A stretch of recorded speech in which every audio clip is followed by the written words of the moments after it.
I'd like to call this hearing to order. Good morning. The committee meets today to receive an update on the readiness and posture of U.S. Special Operations Command and U.S. Cyber Command. Our witnesses are Assistant Secretary of Defense for Special Operations and Low-Intensity Conflict, Christopher Meyer, Commander of U.S. Special Operations Command, General Brian Fenton, and Commander of U.S. Cyber Command and Director of the National Security Agency, General Paul Nakasone. On behalf of the committee, I would ask our witnesses to convey our appreciation to the men and women you represent and their families for their service and professionalism. We live in a complex and dangerous global security environment. From Russia's aggression in Europe to China's malign influence in the Indo-Pacific to persistent threats from Iran, North Korea, and violent extremist groups, prevailing in this environment will require the tailored and often clandestine capabilities that only our special operations and cyber forces can provide.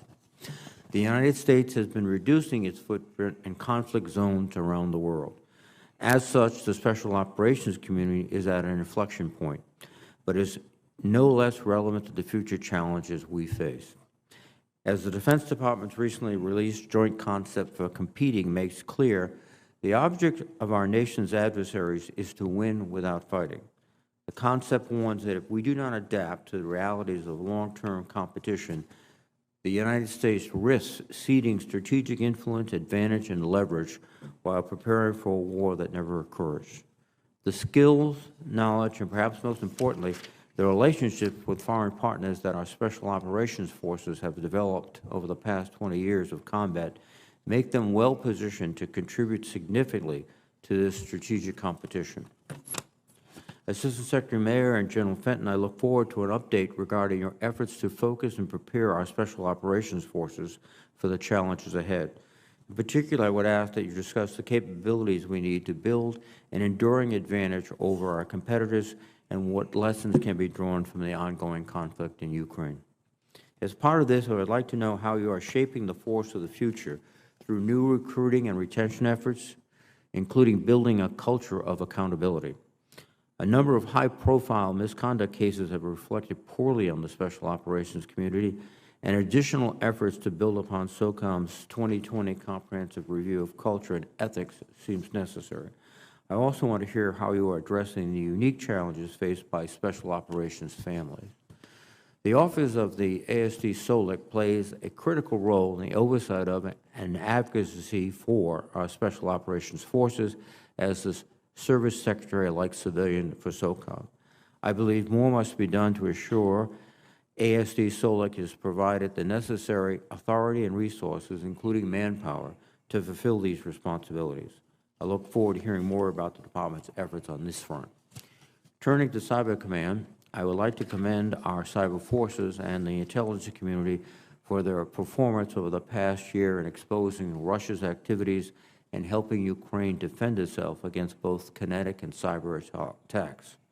Intelligence officials are understandably cautious about revealing hardware insights on adversaries, but this current strategy has proven highly effective in strengthening the international community's response and creating dilemmas for Vladimir Putin. This is a great example of competing effectively in the information domain, and I hope we will continue to make this kind of creative use of intelligence. Some of the tools in our toolbox, like the Section 702 authority from the Foreign Intelligence Surveillance Act, or FISA, are critical to our ability to counter our adversaries' malign activities. The committee would appreciate your views on the importance of Section 702 of FISA, which sunsets at the end of this year, and why you believe it is essential that we renew that authority. We would like also to know what guardrails are in place to give the public confidence that the authority is being used judiciously. General Nakasone, you have been working to mature the cyber force and advance its capabilities to conduct offensive, offensive, and supporting intelligence operations. It is widely recognized that our cyber mission forces are struggling with shortfalls in personnel numbers.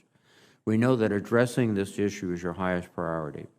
The military services must also ensure that personnel management provides qualified and trained personnel to your command at the beginning of their tours, so both the personnel and the command can take full advantage of the time of their assignment to your force. I would also note that the private sector has realized the immense value of our cyber operators and offering them very high compensation to leave the military. The services must adjust accordingly by providing a creative combination of incentives to compete for and retain these personnel. Finally, over the last decade, a recurring debate has been waged over whether to sustain the dual-hat arrangement, whereby the commander of Cyber Command also serves as the director of the NSA. Recently, an independent panel established by the Director of National Intelligence and the Secretary of Defense, and led by former Chairman of the Joint Chiefs of Staff, General Joe Dunford, concluded that the dual-hat arrangement should be sustained. We would welcome your thoughts on this issue. Thank you again to all witnesses for your service and appearance before us today. I look forward to your testimony. Now let me recognize the ranking member, Senator Wicker. Thank you, Mr. Chairman, for that very fine and thorough statement. I very much appreciate that, and I want to thank our witnesses for being with us once again. The United States faces the most complex and daunting set of security challenges since the height of the Cold War. And our witnesses today are on the front lines of those challenges. From the Chinese Communist Party's unprecedented military buildup, growing hegemonic ambitions, to Russia's brazen and unprovoked attack on Ukraine, our adversaries are testing American resolve. Our foremost adversary and competitor, the Chinese Communist Party, has stressed both SOCOM and CyberCom in ways we never imagined a decade ago. Last year, General Nakasone said Chinese advances in cyber operations are unlike anything he has seen before. He also noted the People's Republic of China is a more difficult adversary than the Soviet Union because they are much more tolerant of risk. So this presents new challenges to our deterrence posture. Although Beijing may be our foremost adversary, others are not far behind. The cyber capabilities of Russia, Iran, and North Korea have continued to surprise many. I would appreciate an update on DoD's work to implement a zero-trust architecture and provide defensive cyber tools across the department and the industrial base. I also look forward to discussing how collaborative cyber activities with our allies and partners, such as Hunt Forward operations, have helped to identify vulnerabilities, mitigate threats, and strengthen our network defenses. Military success in cyberspace depends on the readiness of our cyber mission forces. I hope to hear about how we can improve our cyber force readiness and accelerate development of cyber capabilities, particularly on the offensive side. General Fenton is no stranger to the determination of the People's Liberation Army. Having served as commander of our Special Operations Forces in the Pacific and the deputy commander of INDOPACOM, his challenge is twofold: to build a force capable of enhancing our deterrence and warfighting in the Western Pacific, even as the threat environment facing our nation demands that SOCOM should remain fully engaged in the fight against violent Islamic terrorist groups across the world, from Africa to South Asia. His command's work is critical to our country's security and is often the first to respond to our nation's most pressing, unforeseen emergencies. In the 2022 National Defense Strategy, General Fenton's forces have been asked to assume significant risk. I think this committee will want to ensure his command is fully resourced to mitigate that risk to the degree possible. And I would also ask General Fenton and Mr. Mayor whether their authorities and resources in the upcoming year are sufficient for mission tasks. What is clear to me is that the role and importance of Special Operations Forces is only increasing as the nature and complexity of threats facing our nation increase. The resources we provide to Special Operations Command should reflect that reality. Our first job in this committee is to provide the tools our military needs to deter and, if not successful there, to defeat these threats. There's no doubt that continued real growth in the defense budget top line above inflation remains essential to our national security. This requires action now, not later. Our adversaries are not waiting, neither should we. This committee led the bipartisan charge to increase the defense budget in last year's cycle. Mr. Chairman, I frankly have little confidence that the administration budget request this year will be sufficient. If it is not, this committee will again need to step up to ensure that our military has the resources it needs to defend the nation. So thank you, Mr. Chairman, and thanks to our witnesses. Look forward to hearing from them. Thank you very much, Senator Wicker. We will begin with Secretary Maya, please. So, Chairman Reed, Ranking Member Wicker, and distinguished members of this committee, thank you for providing the opportunity to testify on the global posture of our nation's Special Operations Forces, or SOF. I'm honored to appear alongside General Fenton and General Nakasone. I could not ask for better teammates in General Fenton and Command Sergeant Major Shane Shorter in ensuring your SOF enterprise is prepared to address the threats facing the United States today and in meeting the challenges to come. I start with thanking Congress and especially this committee for your enduring support of the men and women of SOF. I am particularly grateful for your assistance in building the organization I lead, Special Operations and Low Intensity Conflict, or SOLIC, with dedicated and gifted public servants. Sitting before this committee last year, I testified we were at an inflection point in SOF's transformation to focus more on the pacing challenge of China and the acute threat posed by Russia, while maintaining enduring capabilities to counter violent extremist organizations, address Iran's destabilizing behavior, and conduct no-fail crisis response around the globe. Today, in updating you on this progress and the work that remains, I will highlight 3 areas: SOF's ongoing transition in support of the National Defense Strategy, the development of SOLIC, and our continued emphasis on empowering and supporting our people. First, we are transforming the SOF enterprise to achieve the goals of the NDS. While SOF's role in counterterrorism is widely understood and appreciated, my team and I work daily to ensure the value proposition of SOF in integrated deterrence and campaigning against strategic competitors is accounted for and incorporated into the department's processes. As it has been in every major military challenge this nation has confronted since World War II, your SOF will play an essential role. To start, the deep relationship SOF has forged with allies and partners over the last 2 decades, often through shared challenges and sacrifice, has produced an international SOF enterprise that provides us unique, firsthand understanding of the global operating environment. It also has enhanced the resilience of our allies and partners to resist aggression. Second, drawing on those relationships and our ability to reach some of the most difficult locations on the globe, your SOF formations provide unique access and placement that creates options for our nation's leaders. And SOF is adept at creating dilemmas for our adversaries. Here I would highlight the many years of our investment in transforming the Ukrainian forces into highly capable force that is consistently outperforming Russia on the battlefield today. Representing the value that SOF brings to the joint force is one of my primary responsibilities, and we continue to make progress institutionalizing SOLIC's role as Congress has directed. Through my role providing civilian leadership for the organized, train, and equip of SOF, we have established over the last year in the department a series of recurring processes and delivered key outcomes for the SOF enterprise. For example, the Special Operations Policy Oversight Council, which I chair, provides a senior-level forum to address SOF unique challenges across the department.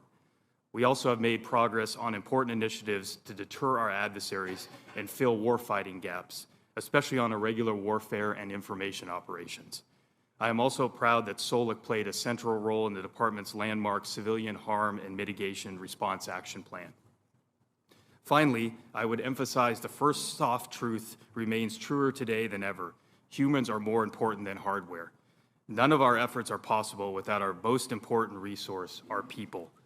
With the strong support of Congress, we continue to evolve the Preservation of the Force and Families, or POTF program, to address SOF unique challenges and to optimize physical, psychological, social, spiritual, and now cognitive performance. We also continue to prioritize a diverse, capable force by removing barriers to participation and advancement in SOF, an operational imperative if we are to succeed in an ever more complex geopolitical environment. Recent publicized challenges remind us that we must continue to evaluate our approach to force employment, accountability, and most importantly, present and engaged leadership. A healthy SOF culture that reflects our nation's values is essential to readiness, and core to ensuring we remain the most lethal SOF enterprise the world has ever known.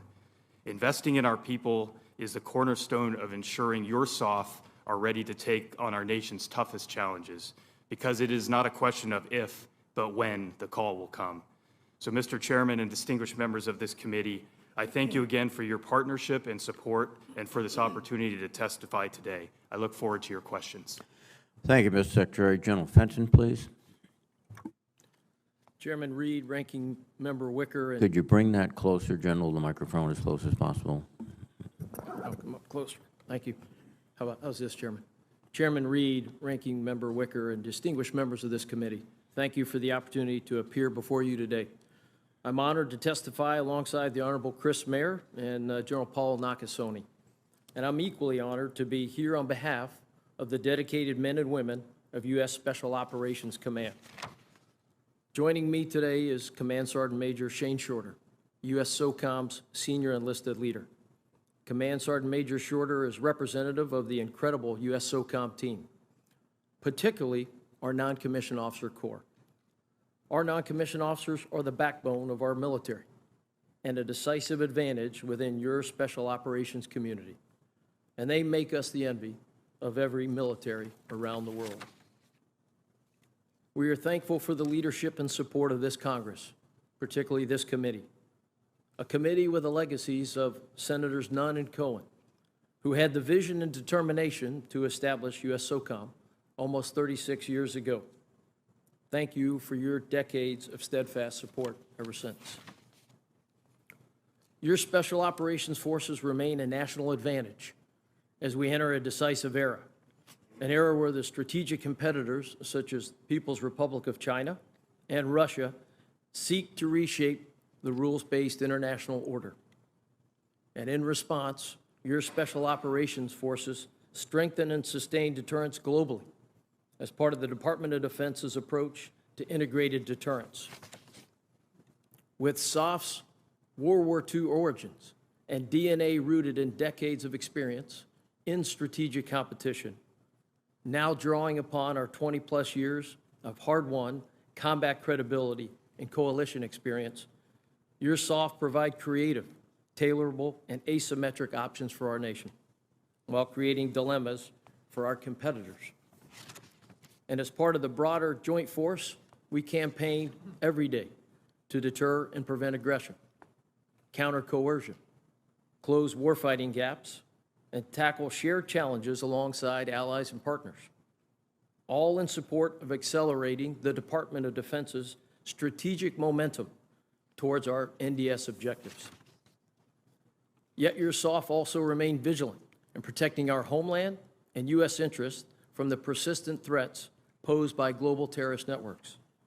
In doing so, your SOF worked tirelessly alongside a trusted network of allies and partners, U.S. interagency counterparts, and our joint force teammates to disrupt VEOs wherever they may be. And while we campaign for integrated deterrence and counter violent extremists, your SOF's capability to respond to crisis represent a critical strategic hedge and advantage for our nation. Agile, tailored, modernized, and capable, they enable us to undertake sensitive, high-risk missions, crucial to safeguarding and rescuing our citizens and protecting vital national interests. Foundational to all these efforts remains our long-standing collaborative partnership with ASD SOLIC Chris Mayer and his team. The oversight, policy guidance, and advocacy within the department provided by ASD SOLIC are essential for the modernization, readiness, and well-being of our SOF units and their families. And together, we are committed to placing people as our #1 priority. And we are preparing for the future by investing in them and by leveraging our nation's diverse talent to solve diverse challenges. And to those listening today who are considering service to our nation, know the profound sense of calling and purpose that those of us in serving in uniform share. We know that a deeply rewarding journey lies ahead for those who choose to join. You will be part of an incredible team of men and women tackling the toughest challenges for our nations. Just yesterday, I had the privilege of hearing from Colonel Retired Paris Davis, our nation's most recent Medal of Honor recipient and a Green Beret. At yesterday's ceremony to induct him into the Pentagon's Hall of Heroes, he summed up his military service and time with the Green Beret in 3 words: purpose, opportunity, and pride. And as we speak here today, more than 5,000 service members of U.S. SOCOM are deployed, and they share his sense of purpose and pride. And they are defending our nation and standing shoulder to shoulder with allies and partners in over 80 countries to make our world a safer place. The courage and commitment of our special operations community, our military, inspires the CSM and me daily, and we are immensely proud to serve with them. I look forward to your questions. Thank you very much, General Fenton. General Nakasone, please. Chairman Reed, Ranking Member Wicker, and distinguished members of the committee, I'm honored to testify beside Assistant Secretary Christopher Mayer and General Brian Fenton. Joining me today is Command Sergeant Major Cheryl Lyon, the U.S. Cyber Command and National Security Agency Senior Enlisted Leader. We're honored to represent the military and civilian members of U.S. Cyber Command. In the contested cyberspace domain, U.S. Cyber Command acts against foreign adversaries that threaten our nation through malicious cyber activity and enables action by our federal, private, and allied partners. For instance, a combined U.S. Cyber Command NSA election security group countered malicious cyber actors and oversaw measures to enable the Department of Homeland Security and the FBI, among other domestic partners, to defend the recent midterm elections. The 2022 election cycle proceeded from primaries to certifications without significant impacts, due in part to our effort. Going forward, success for U.S. Cyber Command will be measured by how effectively foreign adversarial actors are prevented from achieving their strategic objectives. Last year saw significant maturation for U.S. Cyber Command, but our work is not done. In 2023, we must continue to focus on our people, our partners, and our ability to deliver a decisive advantage. We must improve readiness, bolster our resilience, and maintain a culture of continuous improvement. We will continue to deliver warfighting advantage for the joint force and partners throughout competition, crisis, and conflict. We are doing so by executing our service-like authorities to build and sustain campaigns in and through cyberspace and the information environment. Through these efforts, we seek to counter adversaries in competition, to deter conflict, and prevail against aggression. Aligning efforts of both U.S. Cyber Command and NSA is essential to achieving these goals and is in the best interest of the nation and national security. It all starts with people. The men and women of U.S. Cyber Command working with NSA and partners here and abroad, we win with people. The men and women of United States Cyber Command are grateful for the support of this committee and Congress that has been given to our command. I look forward to your questions. Thank you very much, General Nakasone. Gentlemen, thank you for your testimony. And as I indicated in my opening statement, Mr. Secretary, we've made progress in strengthening the ASD SOLIC to act as a service secretary-like position regarding SOCOM. But there's more to do, particularly with respect to personnel, facilities, and other aspects of your office. Could you comment on what more must be done? Thank you, Chairman. And again, I would thank this committee in particular for the ongoing and very consistent support for the ASD SOLIC position and indeed my staff. So, Mr. Chairman, I'd give you a quick snapshot to say that I think we have established a degree of momentum and a bit of irreversibility, which certainly wasn't the sense of things when I first took this role. And a lot of that has to do with the continued support of Secretary Austin, Deputy Secretary Hicks. I think as I've testified in this committee before, the best snapshot I can give the committee is when the Secretary of Defense convenes his service secretaries, it convenes the Secretary of the Army, Secretary of the Air Force, and Secretary of the Navy, and me as ASD SOLIC to ensure that soft voice and perspective is in the room. To your question, Mr. Chairman, on areas of growth, I think we do need to continue to add staff. We've added about 20 or 25 people over the last 2 years with support from this committee, and that's against about 50 people currently. So it's a very small staff compared to the services, even with our limited authorities relative to them. And then I think most importantly, leadership billets. We need more ability for people in a very hierarchical Defense Department to be able to participate in meetings at the right level of seniority, sir. So I'd highlight those. Thank you very much, Mr. Secretary. General Fenton, what's the value to SOCOM in having a properly empowered service secretary like civilian like Secretary Mayer? Senator, thank you very much for that question. And I'd say on a couple fronts, very big value.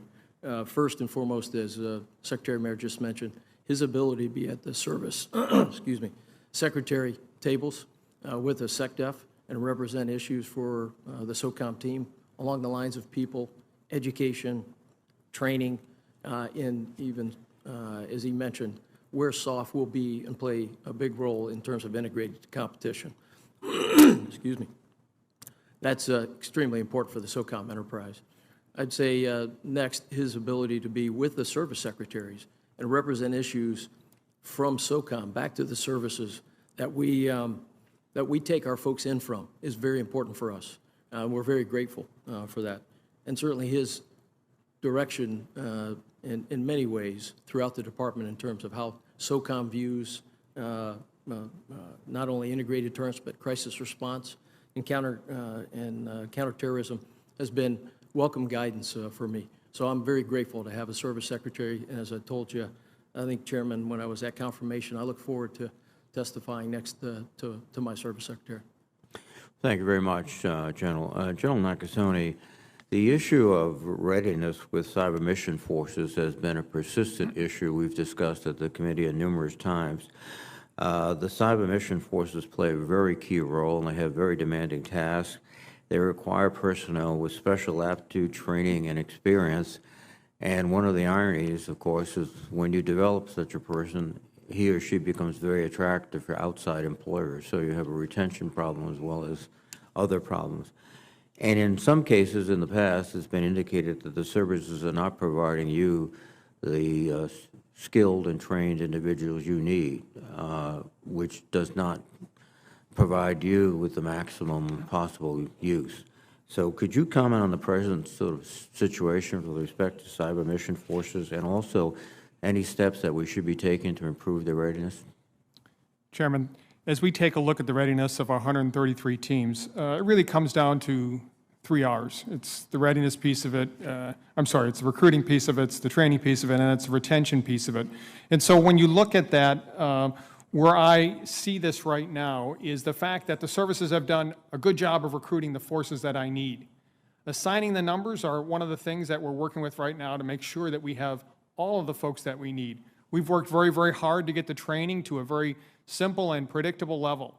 That continues to improve. The other piece that we need to work hand in hand with the services is the retention piece, which you highlighted. The challenge of someone that has this type of training is very, very attractive to the outside.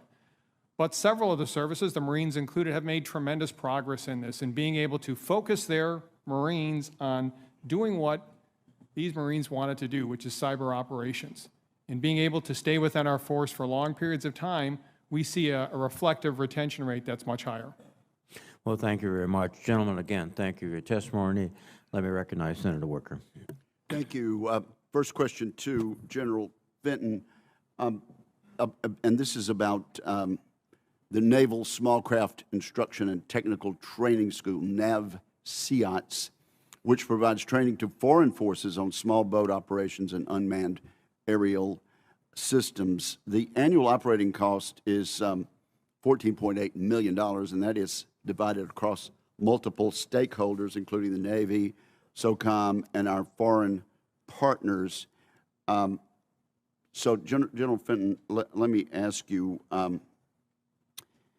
do you agree with General Richardson, the commander of SOUTHCOM, who said the school generates outside return on investments? Ukrainian troops were being trained there last year when President Putin launched his unprovoked and illegal attacks on their country.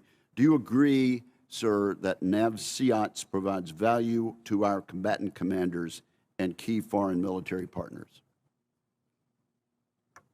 Senator, thank you for that question. I am absolutely familiar with this NAVSEOTS as you refer to.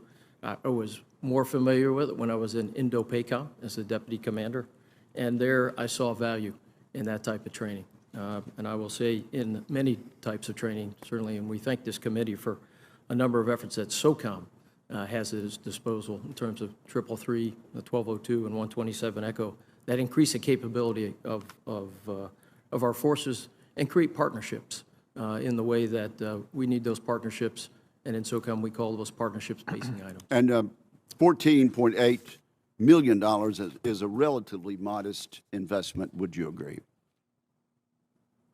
Senator, I'm not familiar with the budget. I am familiar, again, with the type of training that NAVSEOTS produces. Okay, along with a well, number so of training we've that we established that there is value there, so I appreciate that. Let me turn then to General Nakasone. Tell us about cyber in support of our Ukrainian allies and the Russian use of cyber in support of their illegal and aggressive invasion of Ukraine. Senator, the story begins on the 3rd of December, 2021, when we deployed a hunt-forward team to Kyiv. That began a 70-day journey for us to ensure that Ukraine was at a much higher state of cyber readiness. As you know, we saw early attacks on specific Ukrainian sites within their government, and we also saw continued attacks as the invasion approached. What we were able to do during that time was work with a series of partners to bring the tools and technology to Ukraine that was able to assist them as Russia conducted continued attacks. We continue today with support to a number of different combatant commands, U.S. European Command on the training mission for Ukraine, also to U.S. Strategic Command as we take a look at ensuring that our NC3 network, our Nuclear Command and Control and Communications Network, is the top and most important network and is fully secure. As we move forward, we continue full-spectrum operations with a series of partners to include Ukraine to provide them assistance as they battle the Russians. Okay. Do you expect Russia is able to intensify new capabilities in a spring offensive this year? From the cyber perspective, we're watching this very carefully, Senator. They are a very capable adversary. We continue to work very tightly with our other partners within the U.S. government, CISA, FBI, to ensure that our U.S. critical infrastructure is protected, and NATO in general to ensure that they're aware of the tradecraft that the Russians might use. Okay, Secretary Mayer, what more do you need? You were asked and you said you need to add staff, and then you need more attention to the leadership billets. Do you have what you need in terms of funding right now to do this and to deal with your enormous challenges? If we give you the same amount you got this fiscal year with an inflation adjustment, will that be enough?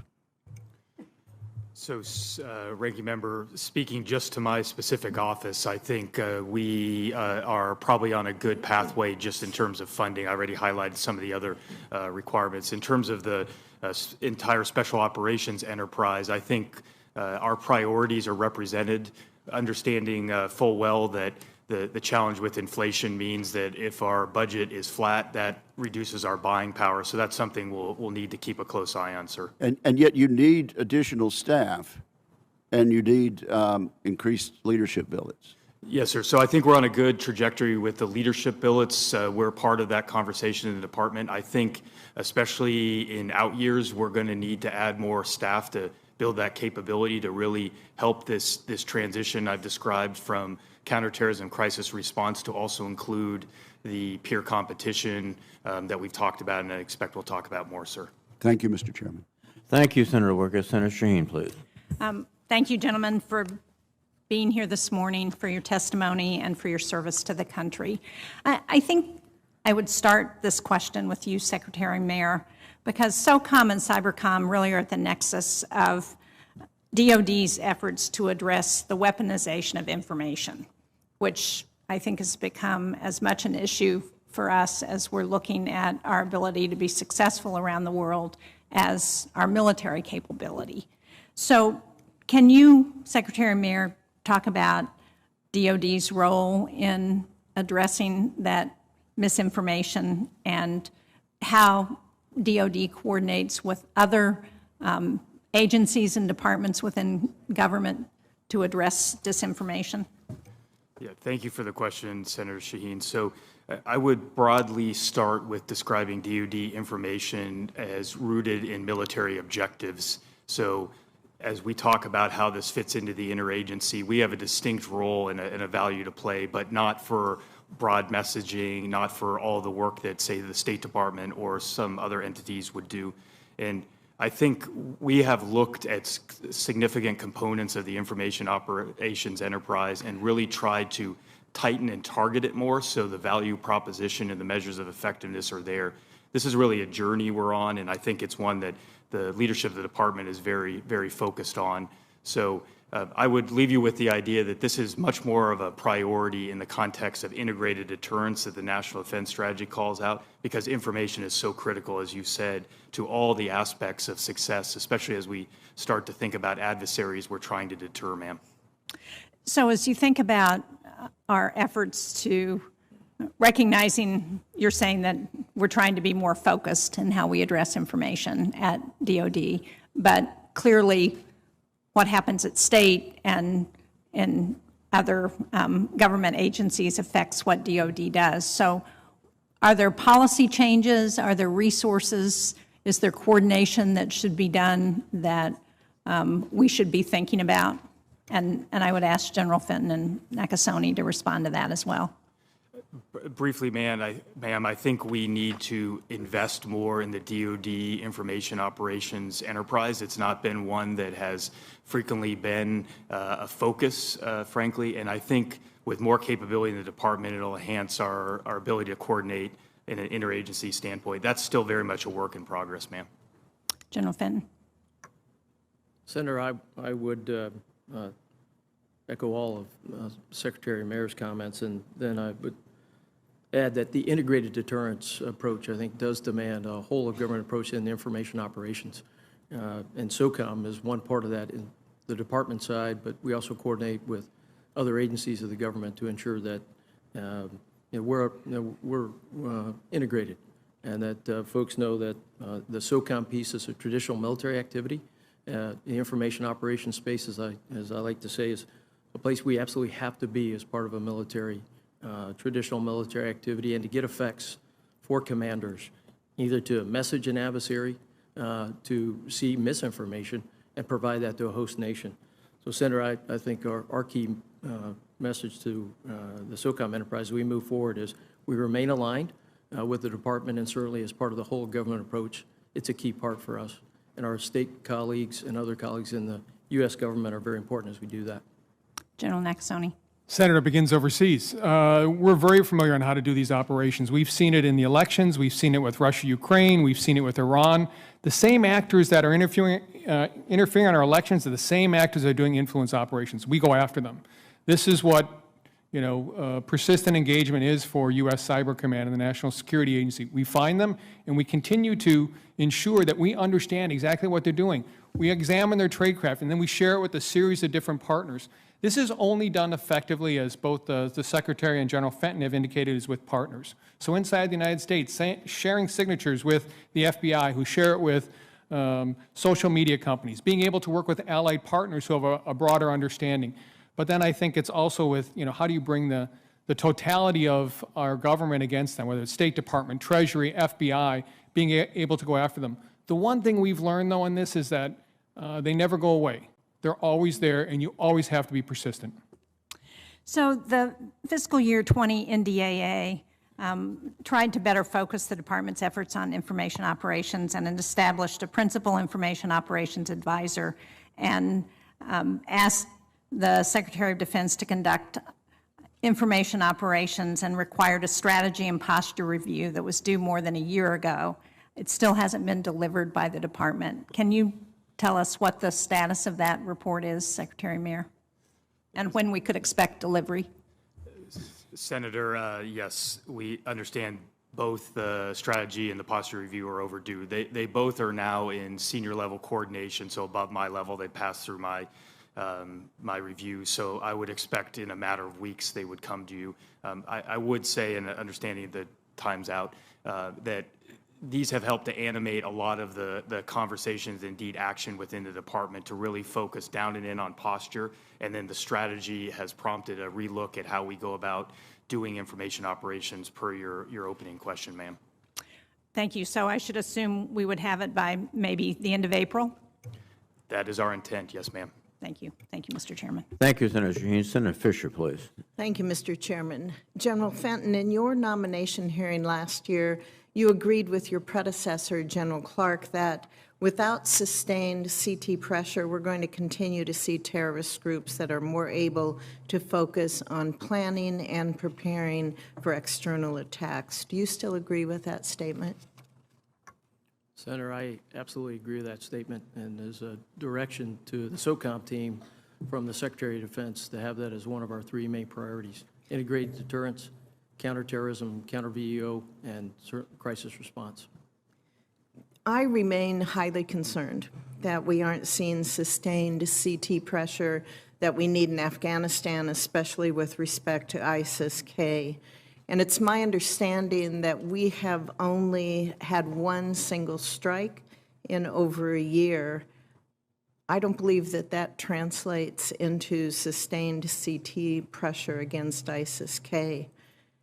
Can you describe the challenges of conducting the over-the-horizon CT operations without the reliable partners on the ground, without basing in neighboring countries, and without reliable access to airspace? Senator, thank you for that and the opportunity to comment. On the first portion of that, reference Afghanistan, I would defer certainly to General Corella, his team, that have a more fulsome insight with a series of partners than I would have, and additional challenges. And SOCOM being one part of a whole government team, I'm sure there are many others that would give you a different insights and more, probably some more fulsome data. But what I would tell you, do your insights, sir, differ with some of theirs that they've made to this committee? no. But what I would tell you, Senator, is that part of addressing ISIS in Afghanistan is addressing it globally. And when I look at that question, I certainly view it through the SecDef's priority, and for us, defend the nation. And I think counterterrorism and VEO, it's a very high priority for SOCOM. And as we think about it, we certainly, first and foremost, know that your Special Operations Command team, in partnership with COCOMs, because ISIS is a global organization, can sense, see, and strike anywhere in the globe. And in essence, many of our operations are places where we're not proximate to the target. And in fact, last year, an operation that went off in northwest Syria to remove ISIS #1 from the battlefield, we had to fly across Syria to get that. So we were very far from that target. But our ability to see it, sense it, and then strike it, unquestionable. And I think we've been able to do that globally throughout this year in places that Somalia, with sustained pressure on ISIS against an ops and communications node. And I would add also that global pressure for SOCOM in concert with partnerships goes on even in the Indo-Pacific. So my sense to you, Senator, is that we absolutely have to keep the pressure on ISIS, on any of those terrorist networks. And if I think about it, with a number of the operations that have occurred, and I'd be happy to talk more in a closed setting, it's been an extremely challenging year for these extremist operations, with a number of operations we put together to include in Syria. Well, SOCOM has been primarily focused on counterterrorism mission for the last 20 years. The Special Operation Forces have a lot of capability that they can bring to the Indo-Pacific. You earlier mentioned your experience there, and I value your knowledge and experience. Can you provide an update on how you plan to rebalance your forces that you have to restructure training and exercises or to develop any kind of unique capabilities in order to meet the increased demand signal that we're getting from Indo-PACOM? Senator, thank you very much for an opportunity to comment on that. I think certainly as we look at our priorities across the WIN category of integrated deterrence, crisis response, and counterterrorism, it's an adjustment. I've heard it referred to in other places as a pivot. I would tell you it's an adjustment for how we're going to address strategic competition, integrated deterrence. It's in our DNA.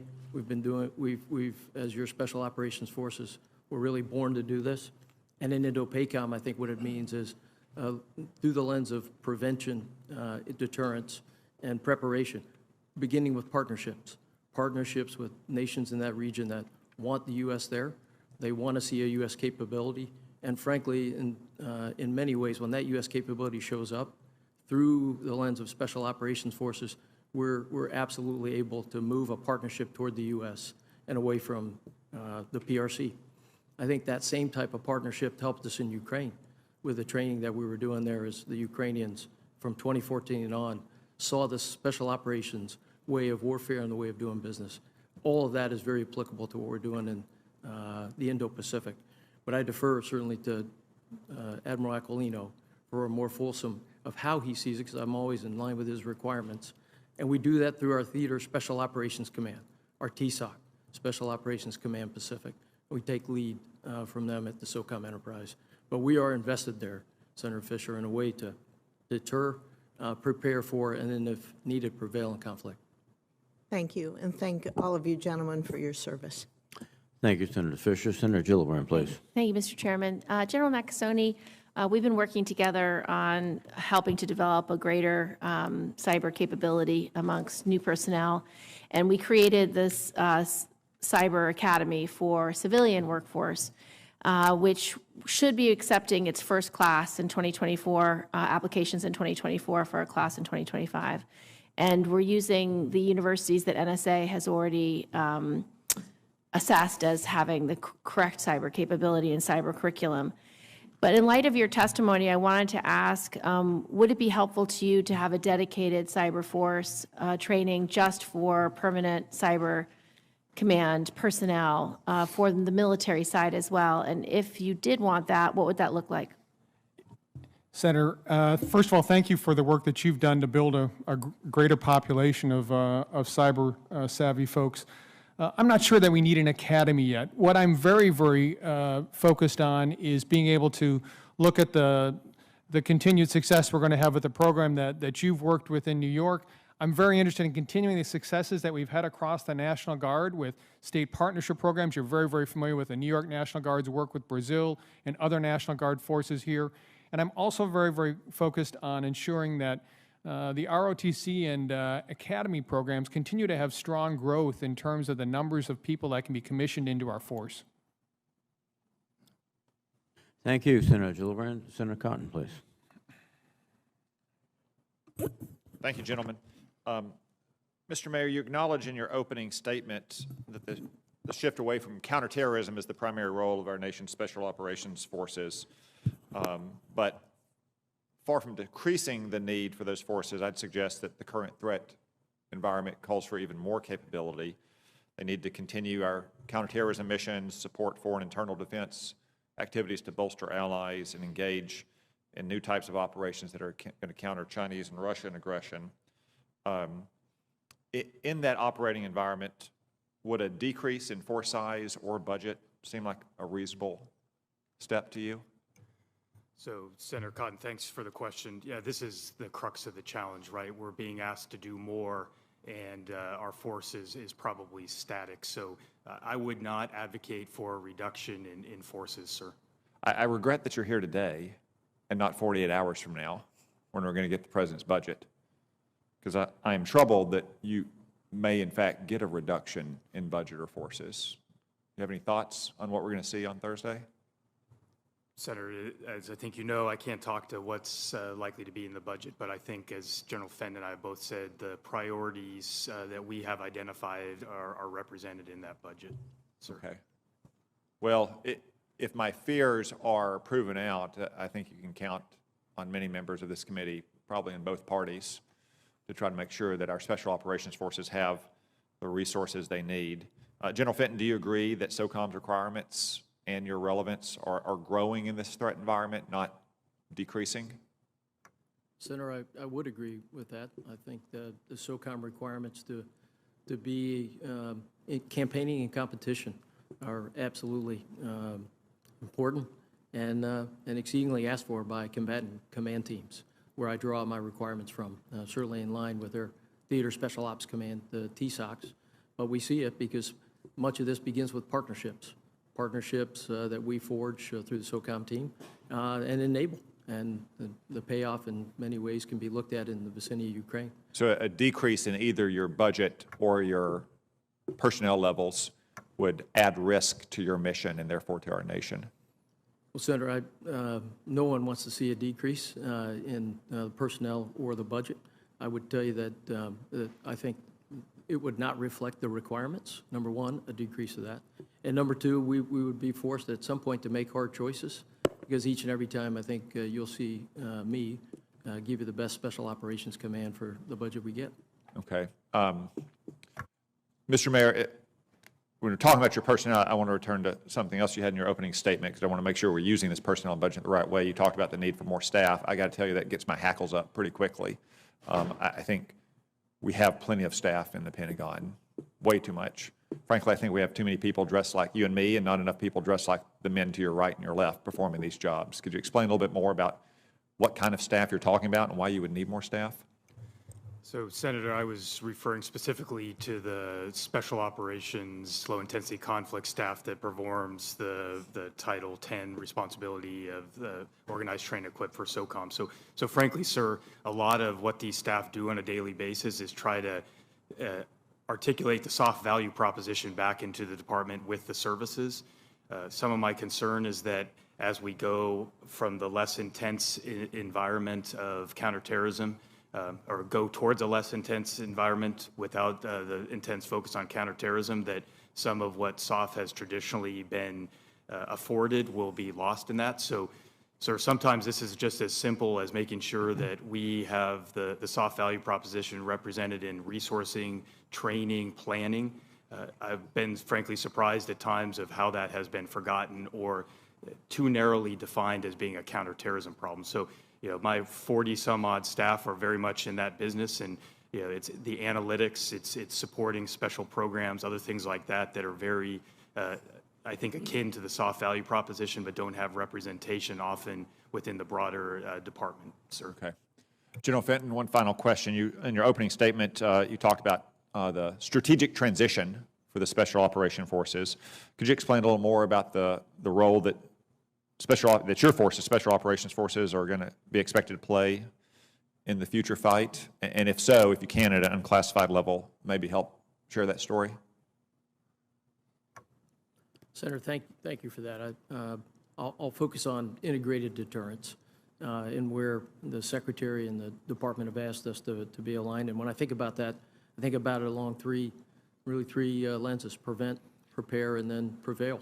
I think on the prevention side, it's all about being forward. It's about being deployed.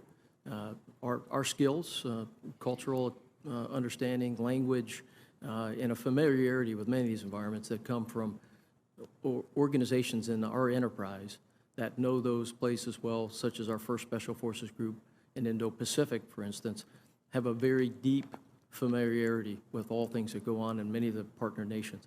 I think it's key to keep that certainly thick and strengthened.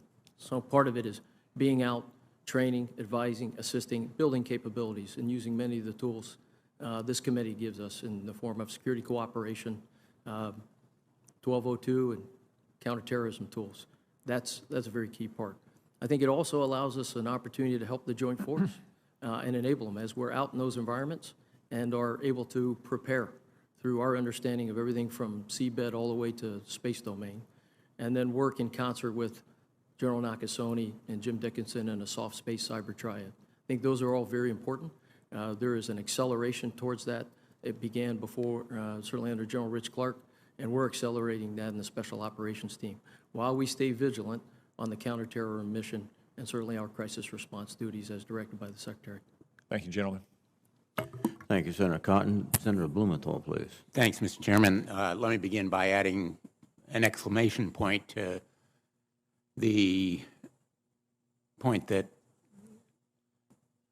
Senator Cotton just raised about the need for ample resources devoted to our national defense, most especially the kind of work that you are doing. I think your testimony today reinforces my hope that we will have bipartisan support for that kind of sufficient investment in our national defense.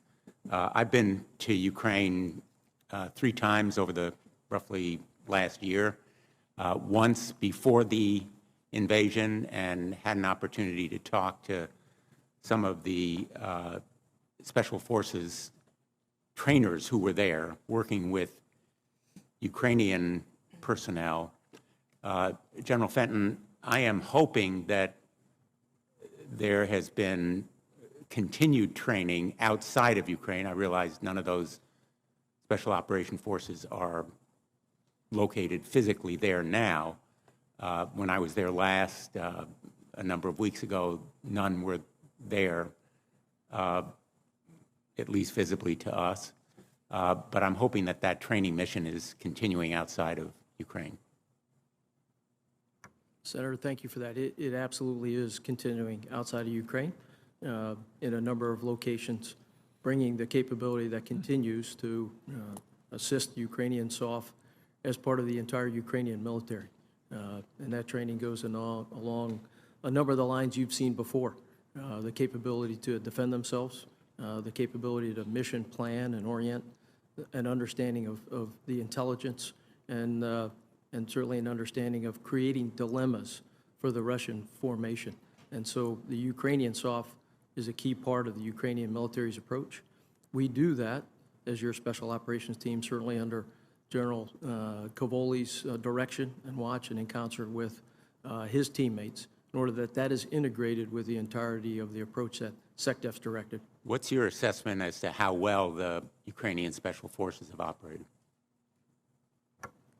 Senator, I think they've been superb from the very beginning. And I will start the journey in the mid-90s, when Special Operations, Special Forces in particular, our 10th Special Forces Group, made contact with Ukrainian forces after the fall of the Soviet Union. And that generational relationship, something that's very, very important to your Special Operations community, in my sense, laid the pathway for, in 2014, our ability to really get after it after the first invasion by the Russians. Thank you. So they've done superbly well, and they've been extremely willing to prepare and to fight. And to learn. And to learn, yes, sir. General Nakasone, I think a number of experts have been somewhat surprised that the Russians haven't been more aggressive in the cybersphere against Ukraine in this past year. What's your assessment as to why they haven't been more aggressive, why they've been somewhat apparently quiescent, or maybe the Ukrainians have just resisted and fended them off without our knowing it? Senator, the Russians have been very active in Ukraine in terms of conducting a number of cyber attacks, including destructive and disruptive attacks. I think there's several pieces of the story here that are important, though. First of all, when you begin the plan and you think it's going to be a very easy invasion, perhaps you don't do enough planning with regards to your enabling activities. Secondly, give full credit to the Ukrainians. They did a tremendous job in terms of building their cybersecurity resilience. And the third piece is that this is, again, for persistent engagement, my discussion previously, being able to enable and act with your partners.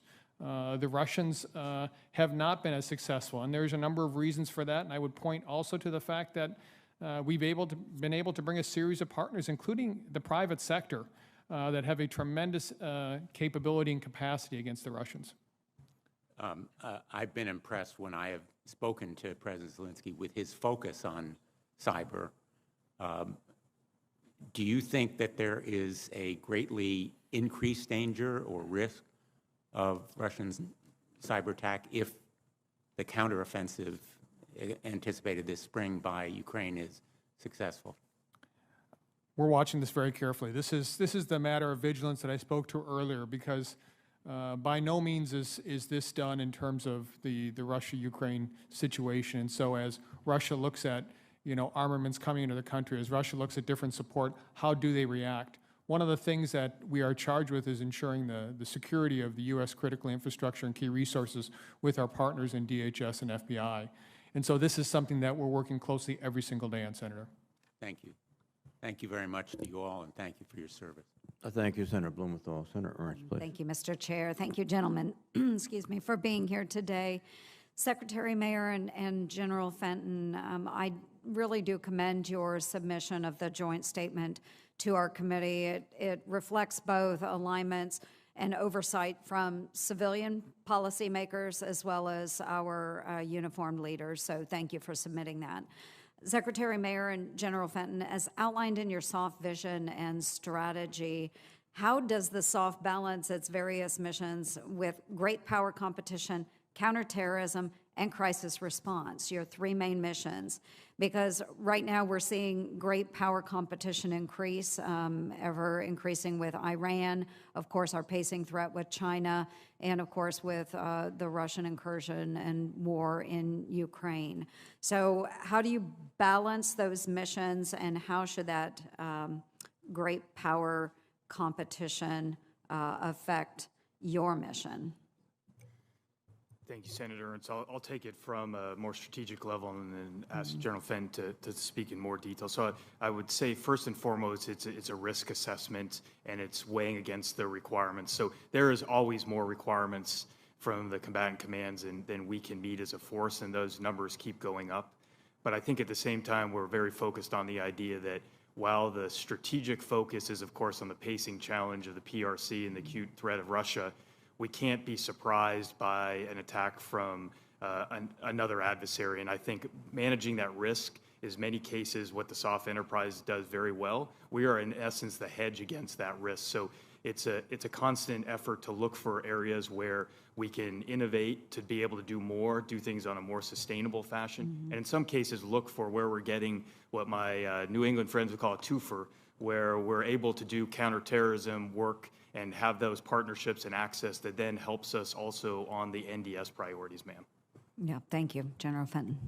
Senator, thank you for that question. I think to your point on balance and adjustment, I'm constantly focused on that in the command. As you mentioned, the integrated deterrence, crisis response, and counterterrorism operations, all of those extremely high priority for the SOCOM team. I think on the integrated deterrence side, we take our lead from the combatant commands and their requirements for engagement in their regions, what they need for partnerships, how they need capabilities built, and Senator, in many ways, our counterterrorism tools and the form factors that we have in terms of how we present forces, those are equally applicable in the integrated deterrence, the requirements from the COCOMs for developing a force and competing with adversaries such as the PRC, as they are for actual counterterrorism efforts that you know very well. But I think it's a balance. Some of those tools are interchangeable, or we can bring them across the spectrum. Very often it is about the relationships that then turn into things that we've seen in Ukraine, and we just have mentioned here, soft investment early, and we've seen that in many other places as well. Thank you. I appreciate that. And I know that my colleague, Senator Cotton, talked about your top line and end strength cuts and how that would impact SOF. I am very, very concerned about that, and it doesn't matter what commander it was, whether it was General Tony Thomas or Rich Clark or now you, General Fenton. I've always brought this up in discussions, and every SOCOM commander I have visited with has said, ma'am, we're going to make do. We will execute the mission regardless of the budget. I get that. But I just need to stress to this committee how important it is that we continue to fund you at the appropriate levels. You give us the greatest bang for the buck with what you do all around the globe. So we won't question that, but I do want to dig in a little more.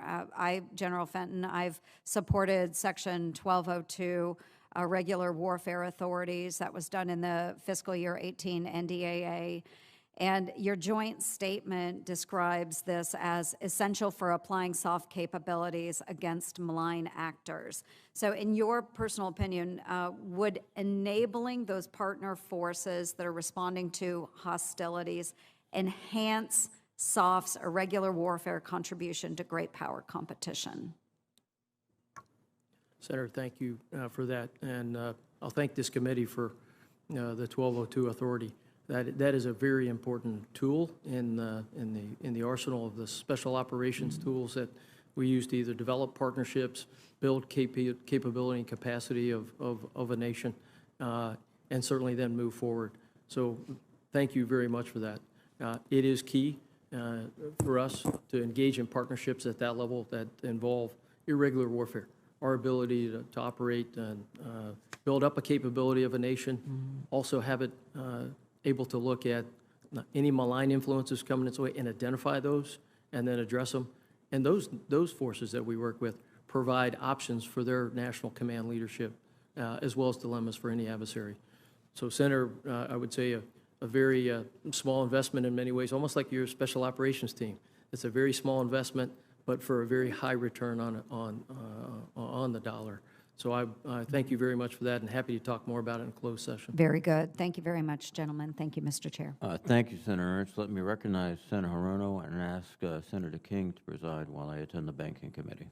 Senator Hirono. Thank you, Mr. Chairman. Thank you all for your testimony today. And General Fenton and Secretary Mayer, thank you for meeting with me earlier.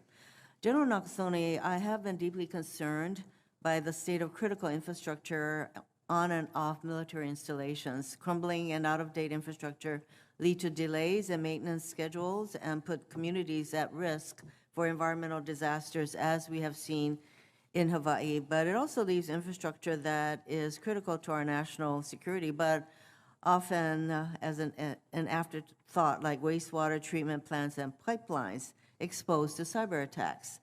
That is why I very much appreciated President Biden's national cybersecurity strategies focus on defending critical infrastructure, i.e. things like wastewater treatment plants and pipes.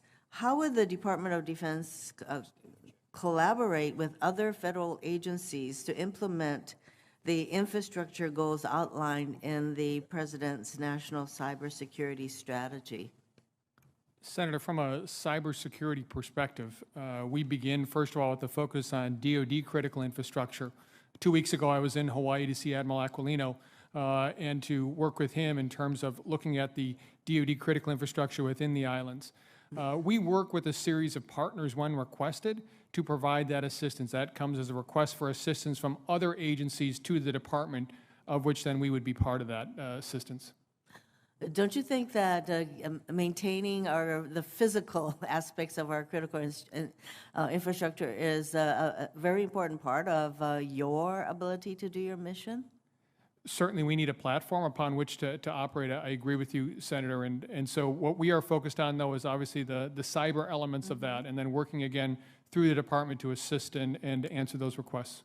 So I think it's all, we need to look at these things in a much more total kind of an aspect. That is why it was really important for Admiral Aquilino to ask for an assessment of the infrastructure needs across the services in Hawaii, but I would say across the country.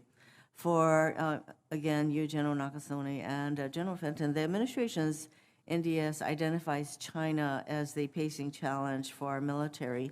And to create enduring deterrence, it is critical that we remain the partner of choice in the Indo-Pacific ARR, which is why I have supported additional funding for exercises in the region and building on longstanding relationships, like the Compacts of Free Association, which we are concluding our negotiations on. What opportunities have your respective commands had for multilateral training last year, specifically in the Pacific AOR, and how will you build from those going forward? This is for General Nakasone and Fenton. Senator, we began with Cyber Flag, which is our annual keystone exercise. We invited a series of partners from the Pacific. That includes Korea, that includes Australia, that includes other nations within the Pacific that decided to come and exercise with us. That's one piece of it. The second piece is what I had spoken to previously, which is a state partnership program, working very, very closely with Hawaii, the Hawaii Army National Guard, Hawaii Air Force Reserve and National Guard, to be able to assist them as they take a look at Indonesia and the Philippines, two countries that are partnered with the state of Hawaii. And so that's an area that I think has got tremendous potential in the coming year. General Fenton, I am particularly interested in really strengthening, I agree with your area of focus, General Nakasone, but also the Pacific Island nations such as Palau and Marshall Islands and Micronesia. Can you add to the response, please? Senator, I can. I'll start with your special operations team out there through the Theater Special Operations Element, SOCPAC, Special Ops Command Pacific, is part of all the Indo-PACOM exercise events. It's very key for us because our ability to build partners and allies along with the entire Indo-PACOM team for your special ops it's a pacing item. It's very important and certainly a high priority for this nation and the Secretary of Defense. Below that, we also have our own either bilateral or multinational special operations training events in the region or back in places around bases that we have in CONUS. So our ability to be linked up with the Indo-PACOM, desired end states for partners and allies, and really enable that, plus what we bring, and it's in our nature, it's in our DNA to be a partner force of choice, I think is very, very impactful for Admiral Aquilino and Indo-PACOM. I would say to your partnering anywhere is important to us. So to the island nations, whether it be Oceania, Micronesia, Melanesia, Polynesia, your special ops team has relationships there already. Some of that is not in exercise, but certainly in contact or in deployments we've had throughout the years. And we'll continue to do that and strengthen it as the Indo-PACOM team and commander would want. Thank you. As my time is up, I just wanted to mention, General Fenton, that I did appreciate that in your prepared remarks, you talk about diversity of thought and background in our people as a critical enabler of the American advantage. Thank you very much. And the focus on maintaining that kind of diversity, I completely agree with you. Thank you, Mr. Chairman. Senator Tuberville. Thank you, Senator King. Thank all of you for your service. Thanks for being here today. General Nakasone, I like what you said in your opening. We win with people. I think that's everything that we do, especially our country.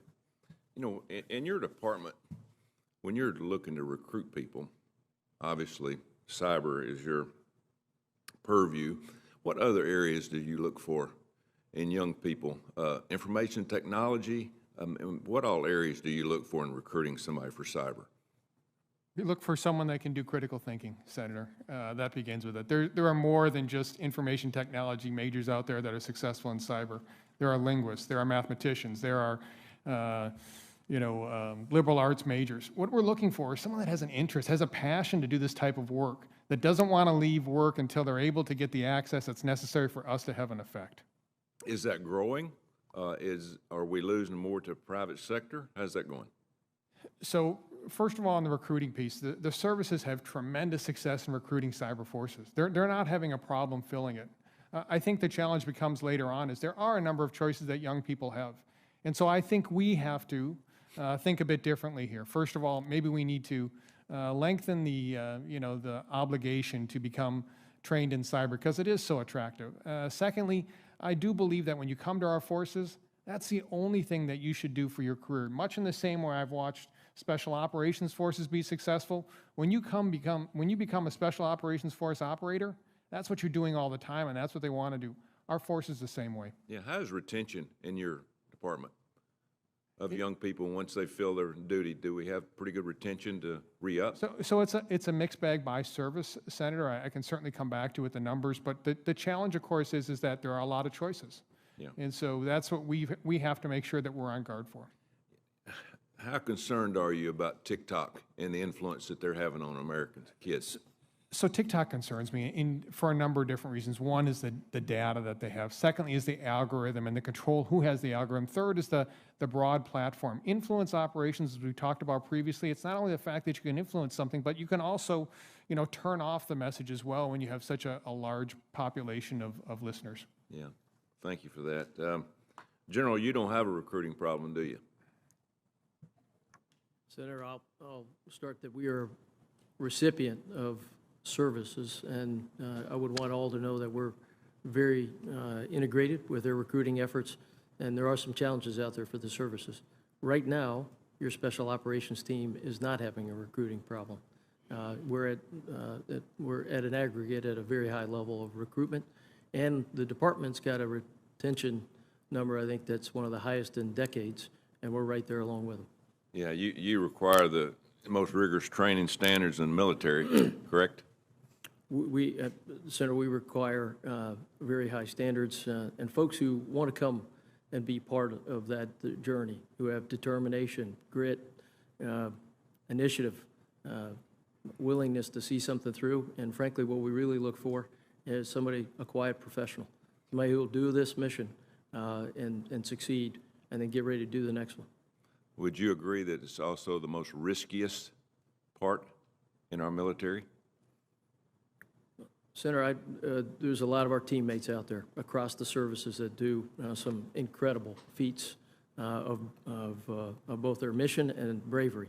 I'd say we're one part of what our department has as the most incredible military formation in the history of mankind. That's a pretty diplomatic way to put it, General. We do some really tough missions. Yeah, very tough. I think there's a lesson here for the rest of our military, and it's not everybody, but America's youth want to serve an organization with purpose and patriotism. I mean, we all saw that growing up. In light, it seems people rise to standards that you set for them. I mean, I saw that in my former life of coaching. I mean, you set a standard, and most of the time, if you push them hard enough, no matter whether they want to or not, they'll reach that standard. So I want to thank them for what SOCOM does and everything that y'all stand for, because you're on the front lines every day, and you're usually the first one to get there and the last one to leave. So thanks to your group and the people that stand up for this country and the patriotism that they have for us. Thank you very much. Thank you, Mr. Chairman. On behalf of the chairman, Senator Warren. Thank you, Mr. Chairman. So one of the primary purposes of this hearing is to evaluate your command's budget requests. Most federal agencies have to balance their must-haves against their nice-to-haves when it comes to requests for money, and they have to account for long-term costs. For example, the maintenance of fleet vehicles that they want to buy, but not the Department of Defense. DoD submits its budget for the things it wants, and then it submits a second list of things that they want funded, and they don't add what the long-term costs will be. DoD calls this second list unfunded priorities. I call it a wish list. Now, last year, some parts of DoD stuck to their budgets and didn't put anything on a wish list, but not SOCOM. Nope. SOCOM got $13.2 billion in its regular budget, then turned around and asked for $656 million additionally. Now, one of the items on SOCOM's wish list last year was $8.7 million to ensure that a SOCOM armament facility could meet blast exposure standards that protect service members from traumatic brain injury. General Fenton, do you agree that if SOCOM needs funding for a project that will ensure that it is in compliance with basic safety standards and help protect workers from brain damage, that project should be part of the command's budget? Senator, I put a high priority on safety. So should it be part of your budget then? Any budget I build will reflect my priorities, and priority is safety, and certainly aligned with the NDS. So that means you think that something like this should be in the base budget? Senator, I put a high priority on safety, and my budget will But you're align. telling me your budget reflects your priorities, and somehow this didn't even make it in the basic budget. So look, let me ask it this way then. This armament facility improvements weren't funded last year. So are you going to put that in your base budget this year, or are you going to count on Congress to add extra money for it, which it didn't do last year? Senator, the first thing I'll do is get intimately familiar with the armament facility you're discussing right now. 6 months into the job, I'm still working my way through a number of certainly locations in the special ops community, so I'll take that for the record and get back to you. But my budget will be reflective of my priorities that are aligned with the national defense strategy, and safety of our entire force is certainly a high priority for me. Well, I appreciate that, but I just want to make another point for the record. I wasn't born yesterday. You know, I get what's happening here. SOCOM and other commands are gaming the system. They take costs that should be part of a base budget request, essential programs like funding to come into compliance with brain injury prevention standards, and then put them on the wish list, daring Congress not to fund them. And that way, they can boost their overall budget allocation. In January, I sent a letter to Secretary Austin, along with Senators Braun, Lee, and King, telling DOD not to send Congress any wish lists as part of this year's budget. So, General Fenton, this is your first time submitting a budget as the commander of SOCOM. You'll be sending it over to Congress this week, so you should be right on top of this. Will you pledge not to request any unfunded priority items on top of your annual budget request?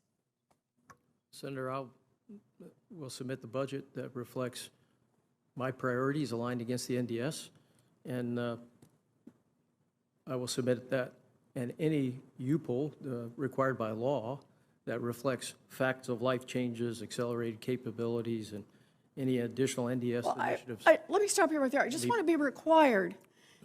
You need to submit a list. You are right. That is required by law. But you don't need to put anything in it or ask for any funding from it. The lists from European Command and Transportation Command were blank last year. That is, they lived within their budget. They did not come back for an additional bite at the apple. And I'm just asking if you will agree to do the same thing. That's what budgets are about. They're about making your priorities clear, and I want to know if you're willing to live within the budget that you have from the DOD and not come back here for more. Senator, I'll submit a budget that is aligned with my priorities and aligned with the NDS. Is that a yes or a no? Senator, as requested by law, and by law, I will submit a UPOL. I will take into consideration any facts of life changes. That's frankly, that's not even a very artful dodge. Look, we don't let any other part of the federal government behave this way, and for good reason. The budget process is about making tough choices and setting clear priorities. Anything in the regular budget must include an analysis of the long-term costs, not things that are on the wish list. I have a bipartisan bill to eliminate waste like this, but DOD could shut it down voluntarily right now, and I urge you to do that. Thank you, Mr. Chairman. On behalf of the chairman, Senator Rounds. Thank you, Mr. Chairman. Gentlemen, first of all, thank you for your service to our country. And I have to admit, I like seeing options in the budget. I like seeing alternatives. It doesn't mean that everything that's on the budget is necessarily going to be funded by or recommended by this committee, but to see the other options out there, from my perspective, I appreciate seeing those others that sometimes may not make it all the way through the budget process. General Fenton, SOCOM has undoubtedly been reorienting from counterterrorism to preparation for a high-end, near-peer fight. Assume a situation in which we had to respond under Article 5 and support our NATO allies in Europe, and China concurrently took military action to claim Taiwan. What do you assess would be SOCOM's capability to support a two-theater war concurrently in Europe and the Pacific?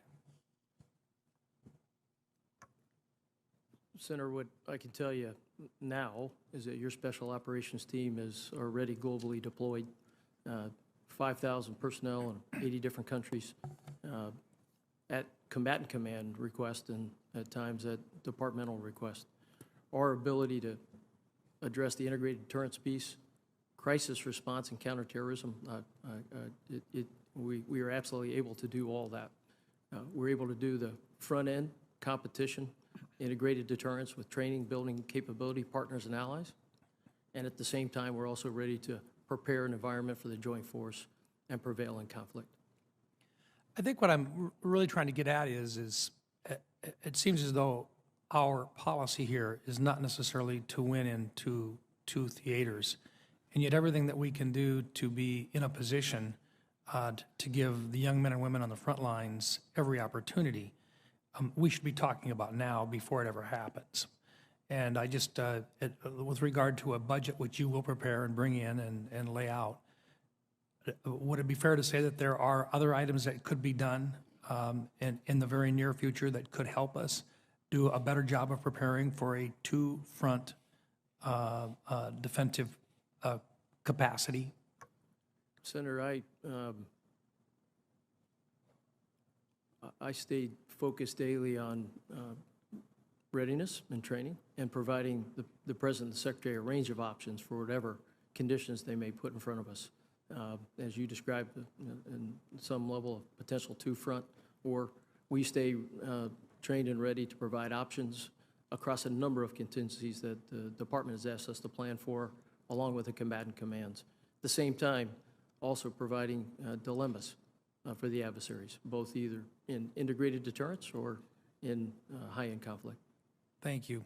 General Nakasone, as we all know, the Cyber Mission Force comprises elements provided by all of the services. Is there anything we should do to better execute this construct? Senator, I'll be coming back to the committee under 1502, the NDA section that came out in the recent NDA to talk about the shortfall. So that comes at the end of March. That'll be the first indicator that I'll have to be able to communicate with the committee. I suspect between that and section 1534, which requires me to come back at the end of June with the Secretary and the Chairman to talk about shortfalls and readiness, we'll be able to outline exactly what we think are the areas. There are some, and there are areas that we can work with the services to improve. Thank you. Also, General, last year we discussed the benefit of NSPM 13 and NSPM 21 and what they provided the command to effectively conduct cyber operations, recognizing that they're both classified in nature, but basically they have streamlined and lay out a collaborative effort in which to provide accelerated timeframes for cyber operations.